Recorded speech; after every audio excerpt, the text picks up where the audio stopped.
it's Jess. Welcome back to my channel. I'm so excited because guess what day it is? You don't realize this because this is a different day for you, but for me, it's February 13th, which I know for most people means that it's Galentine's Day or the day before Valentine's. For me, it is the release date for An Education in Malice, one of my most anticipated book releases of the entire year. And you know what? I have Christmas gift cards. I thought maybe we should do an ultimate book video. You may ask yourself, Jessica, what is an ultimate book video? Great question. First and foremost, I did not make up the idea for this. I don't make up any ideas, and I don't remember who did.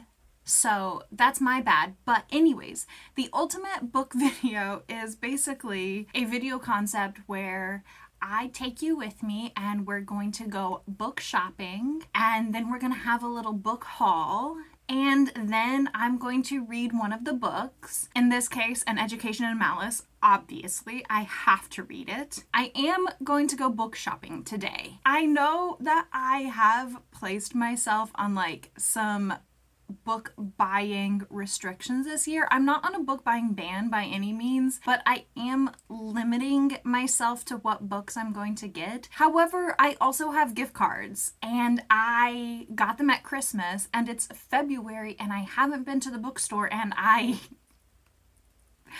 want to spend them. So I'm going to try my best. You guys don't know this yet, but I can, with my book buying restrictions, I can buy An Education in Malice. I have read 2 books. I'm going to try not to break any rules, but I might. I'm just being perfectly honest. I might break some rules today at Barnes & Noble. Okay, I'm gonna take you with me to Barnes & Noble. I'm gonna pick out some books, and then the next time you see my face, it'll probably be time for a book haul. So, talk to you later.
Hello, I have returned. I am home. I got a lot of books. I got 6 books, but I did not spend any money, and I mostly stuck to my rules. I kind of stretched the rules a little bit, but I still stuck with them, and I didn't even spend all of the gift card. I could have got more books, so I'm very, very proud of myself. Now, look at her. Oh my God, she's so beautiful. Look at this book. She is the reason that this video exists. This is definitely the book that I am going to finish out this video reading. If you are wondering, this is a Carmilla inspired / Carmilla retelling. I'm actually not entirely sure how much of this is going to be just like inspired by the vampire classic Carmilla versus like actually a retelling of that. I don't know. If you don't know, Carmilla predates even Dracula, and it is a sapphic vampire gothic horror novella. It is fantastic.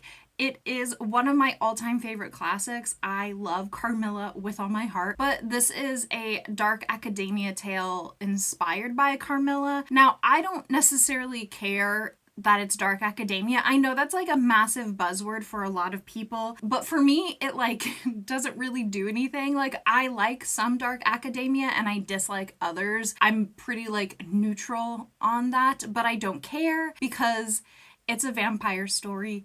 It's inspired by Carmilla, and it's written by S.T. Gibson, who wrote A Dowry of Blood, which is an all-time favorite book of mine. I love A Dowry of Blood. I just cannot wait to get into this book. I'm so excited. I'm so excited. Okay, you probably want to see the rest of the books I got, so I will show you. First up, I picked up a copy of The Hobbit. This is actually a gift, so this one doesn't even count. I do own a copy of The Hobbit, and I would be able to have bought this if I wanted to, just simply because this doesn't add to my physical TBR. I have read The Hobbit numerous times. I love it. One of my favorite stories ever. As a gift for a friend this year for their birthday, I am going to read The Hobbit, and I'm going to like annotate it and highlight my favorite quotes and stuff for it so that they can read it and then like see all of like my stupid little silly thoughts that I had while reading The Hobbit, and then that way it's kind of like we're reading it together. And also, like, I wanted to reread The Hobbit for a bit now because it's been several years, so I picked up a fresh copy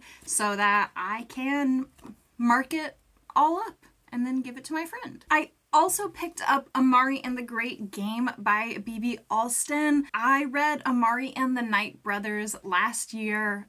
Loved it. It is such an amazing, well put together, interesting middle grade. It is so perfect. Like, honestly, genuinely actually recommend this series to like anybody. I think it is so fantastic. The sequel was actually in a buy one get one 50% off table, so I got this for one of them. And then I also got Bookshops and Bone Dust by Travis Baldree, which is the prequel to Legends and Lattes, which I read last year. I didn't love it as much as like everybody else. It wasn't like that like absolute 5-star for me, but I still did really love it. I gave it 4 stars. It is so cozy and cute. Yeah, I want to see Viv in a bookshop. I want to see her as, you know, a young warrior. I think that'll be pretty cute. I don't have plans to like read this right away. I think I'm gonna save this for like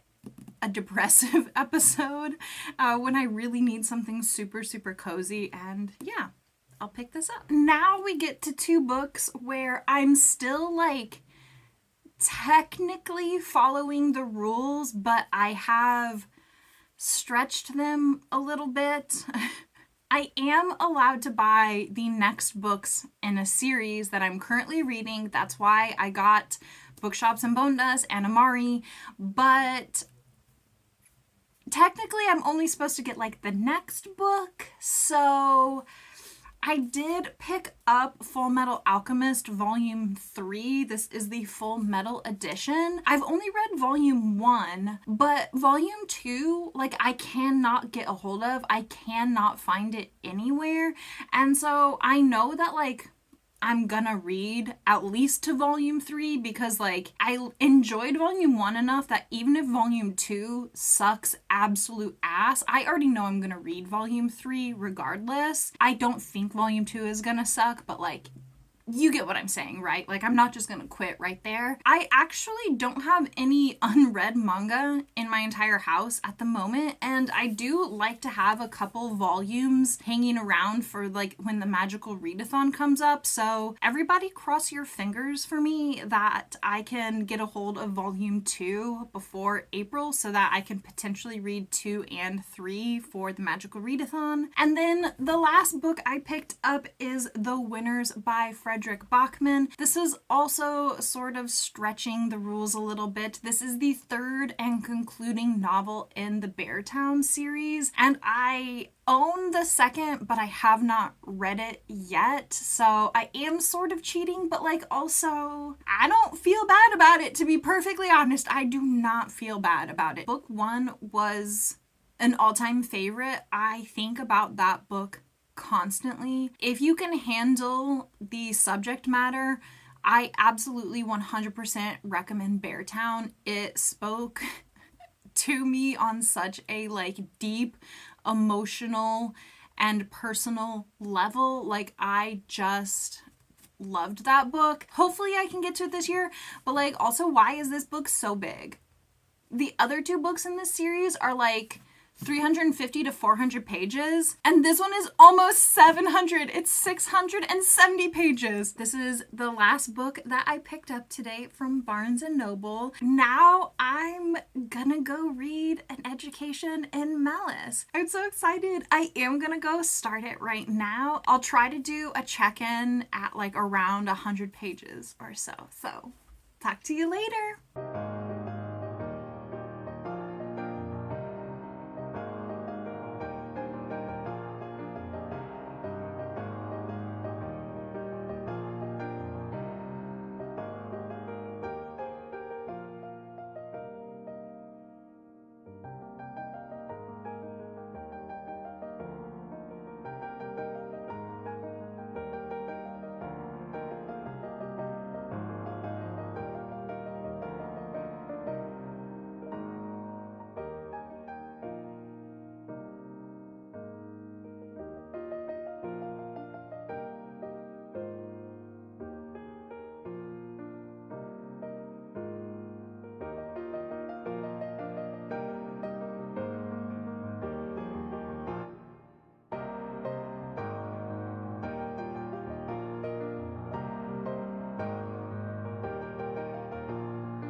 Hello, good morning, friends. So I'm doing a face mask. I just got out of the shower. My skin has been kind of being a dick to me lately. I'm breaking out this week and the weather keeps changing so drastically. It'll be like 20 degrees one day and then the next day it'll be like 60 degrees. My skin does not appreciate that. While I'm doing this face mask, I figured I'd give an update because I can't do anything else while I have this on. I'm roughly 100 pages into An Education in Malice, and so far I'm really liking it. I'm definitely enjoying myself. So, like I mentioned before, this is like inspired by Carmilla, but what I didn't realize is Carmilla is actually not the vampire. You're actually following 2 characters. You're following Laura, who is a freshman at this university, and also Carmilla, who is a senior at the same university. Both of them are in this like very prestigious, kind of exclusive poetry class because they both love writing, especially poetry. Carmilla has been like the teacher's favorite, the teacher's pet, and is very used to getting like a ton of praise and also like exclusive special attention from the professor. And then Laura comes in and kind of disrupts everything. This is supposed to be like an upperclassmen only class, and the professor makes like an exception for Laura. She lets her in just as a freshman, and so Carmilla and Laura naturally butt heads.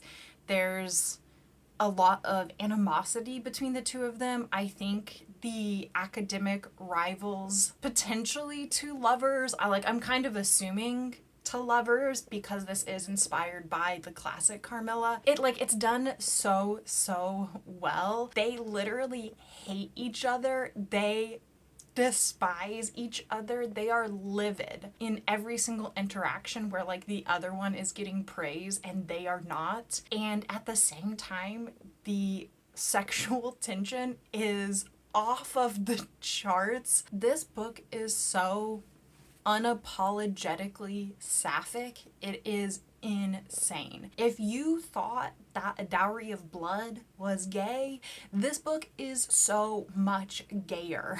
The characters are so intriguing to read about because we know that this is inspired by Carmilla, and we also already knew that this was a vampire story. I did want to mention it's the professor who is actually the vampire in this case. We also find out pretty early that Carmilla and the professor do have an inappropriate relationship. I haven't seen it be sexual, but more just that the professor feeds off of Carmilla. That, as you can imagine, with the power imbalance and everything else, is definitely an inappropriate relationship to have. There is a warning, a content warning about that at the beginning of the book, and you do find that out pretty early. I did want to mention that this is definitely for the vibes, not plot girlies. This book is not for the plot girlies. It's for the vibes girlies and for the character girlies and the vampire girlies, because not a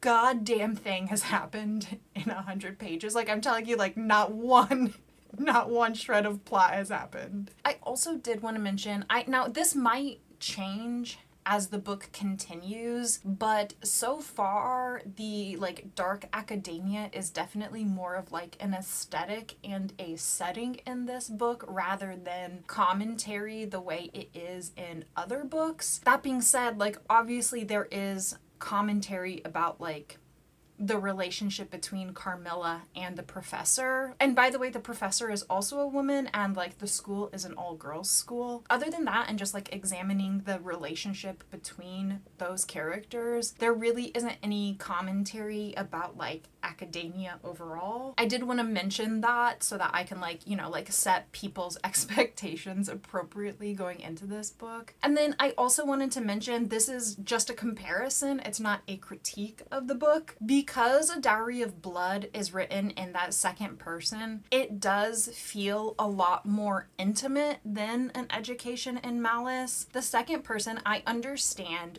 why that does not work for everybody, and I get it. However, I will die on the hill that second person was the perfect choice for A Dowry of Blood, and I don't think that it would have worked with An Education in Malice. I'm not criticizing the book for not being that way, but I did want to mention that it does feel much less intimate than A Dowry of Blood did, but also the relationships in A Dowry of Blood are very, very different than in An Education of Malice. I also wanted to say, the book's messaging, I don't know, morals, whatever, commentary, it's definitely much less blatant in this book. It's much more reading between the lines, I would say, in An Education in Malice, which I like, and I think because of the change in the intimacy, I think that was a good choice. That was a smart decision to do that. The writing is still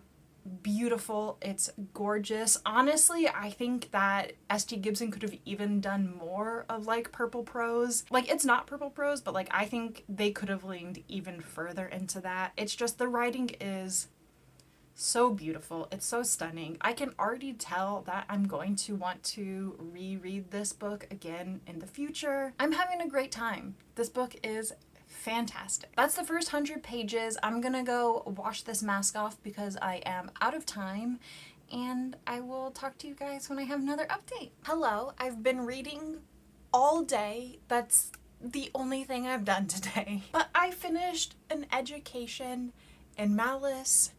It is so good. I think right now I'm settling on a 4-star, but I also think that this is a book where a second reread might improve the rating. I think that I would see a lot of things that I missed the first time, and I think that thematically this book would probably hit harder the second time. This is definitely a book that I will continue to think about. I really, really recommend this book. I think it is so good, so beautiful, at times kind of bloody.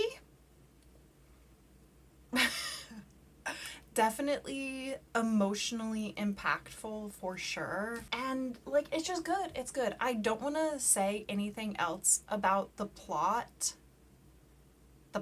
because, like, as I mentioned, there really isn't much of a plot in this book. It's definitely more about the themes and the vibes. It's a book about love and hate and obsession and connection and trauma at times. You know, it's just a book about some of the experiences that you can have as a human, both good and bad. Maybe I should like consider it a 4.5. Honestly, feel like I can't say anything else without giving too much away. I don't think you need to know anything else. I don't think you should know anything else.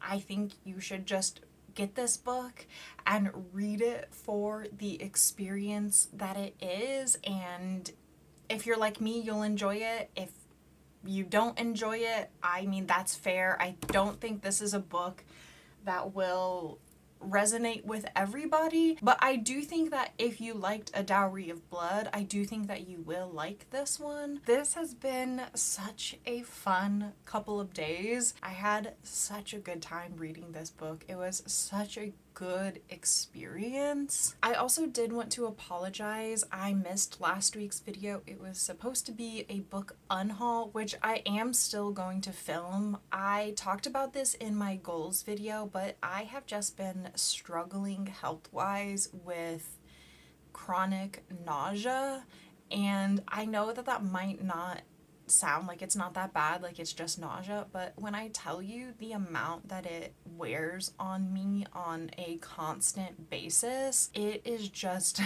really wearing me out as a human. I don't even know if I look tired right now, but I just could not get myself to film last week. Like, I could not do it. I was miserable. I do have a doctor's appointment, if you're wondering. It's in May. The doctor appointment was made in January, and the earliest they can see me is May. Because the American health system works, right? That's why we don't have universal health care. Because otherwise we'd have to wait 6 months to see a doctor. But since I get to pay for this doctor, I get to see her in 5 months. Fantastic. Okay, you know what? Like, I'm getting mad right now. We don't need to end this vlog with me being mad, but I did just want to apologize. That's why I missed the video last week. Like, I'm doing the best. I'm putting out as much content as I can here and on Twitch. And if you don't know, I stream on Twitch. I try to stream 4 to 5 days a week, but like, I'm not hitting those numbers. I'm not. It is not happening. Hopefully, once I see my doctor, the amount of content I will be able to produce will go up, because hopefully they will figure out why I am nauseous 80% of the time, and they will be able to fix that. I am still going to film the unhaul. I don't know when now, though, because I have to shift other videos around. Thank you for being patient while I took a week off of YouTube. I appreciate that. I'd love to say that it's not gonna happen again, but just knowing how bad everything has gotten in like the last 2 months, it probably will happen again. I'm just trying to be honest and realistic, and I am trying to like be gentle with myself and not get mad at myself because I can't do things. It's hard because I do get mad at myself. I get mad at myself a lot. That's the end of this reading vlog slash ultimate book video. I hope you had fun. I really hope you will read An Education in Malice. If you enjoyed this video, please consider subscribing. Please stay safe this week, stay warm this week, and I'll see you in my next video. Goodbye!